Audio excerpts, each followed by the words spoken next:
Hi friends, ఇప్పుడే నేను little arts movie చూసి వచ్చాను. బాగుంది. ఫ్రెండ్స్ అండ్ ఫ్యామిలీస్తో వెళ్ళండి, చాలా బాగా ఎంజాయ్ చేస్తారు. లిటిల్ ఆర్ట్స్ మూవీ ఒక మంచి ఫీల్ గుడ్ కామెడీ ఎంటర్టైనర్. కథ విషయానికి వస్తే ఈ ట్విస్టులు గిస్టులు అంటే ఏమీ లేవు.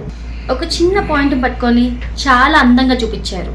చదువులో మొద్దైన ఓ ఇంటర్ కుర్రాడు ప్రేమలో పడితే ఎలా ఉంటుందనేది మనకి ఈ మూవీలో చూపించారు. ఇంటర్వెల్ బ్యాక్డ్రాప్కి ఒక చిన్న కాన్ఫ్లిక్ట్, ఆ కాన్ఫ్లిక్ట్ని హీరో ఎలా ఎదుర్కొన్నాడు అనేది ఈ సినిమా కాన్సెప్ట్. ఇక పర్ఫార్మెన్స్ గురించి చెప్పాలంటే మనందరికీ తెలిసిన మౌలి తన మార్క్ చూపించాడు. హీరో ఫ్రెండ్ రోల్ చేసిన జయకృష్ణ మీకు గుర్తుండిపోతాడు. అతని వన్ లైనర్స్ చాలా బాగా వర్కౌట్ అయ్యాయి. మౌలి, జయకృష్ణ స్క్రీన్ మీద వచ్చినప్పుడు మీరు ఖచ్చితంగా నవ్వుతారు. ఇక హీరోయిన్ శివాని నగరం తన రోల్ని చాలా బాగా చేసింది.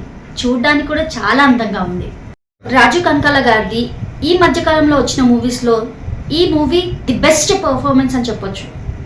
హీరోయిన్ మదర్గా చేసిన సత్య గారు ఎంత బాగా పర్ఫామ్ చేశారంటే స్క్రీన్ మీద వాళ్ళిద్దరిని చూస్తే తల్లి కూతురులాగా అనిపిస్తున్నారు. సినిమా మొత్తం కాస్టింగ్ విషయంలో చాలా కేర్ తీసుకున్నట్టున్నారు.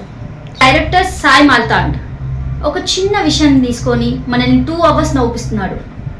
ఆ విషయంలో డైరెక్టర్ గారిని అప్రిషియేట్ చేయాలి. సింజిత్ గారి మ్యూజిక్ ఈ సినిమాకి చాలా బాగా వర్కౌట్ అయింది. ఎస్పెషల్లీ సెకండ్ హాఫ్లో మౌలితో ఒక సాంగ్ వస్తుంది, అది మీరు పడి నవ్వుతారు, అది నా గ్యారంటీ. ఇక సూర్య బాలాజీ సినిమా ఆటోగ్రఫీ చాలా బాగుంది. సినిమా చూసినంతసేపు ఎక్కడ బోర్ కొట్టకుండా సాఫీగా వెళ్ళిపోతుంది.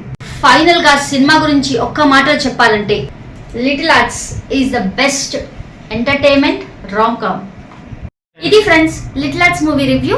నెక్స్ట్ రివ్యూలో మళ్ళీ కలుద్దాం. నేను మిలత.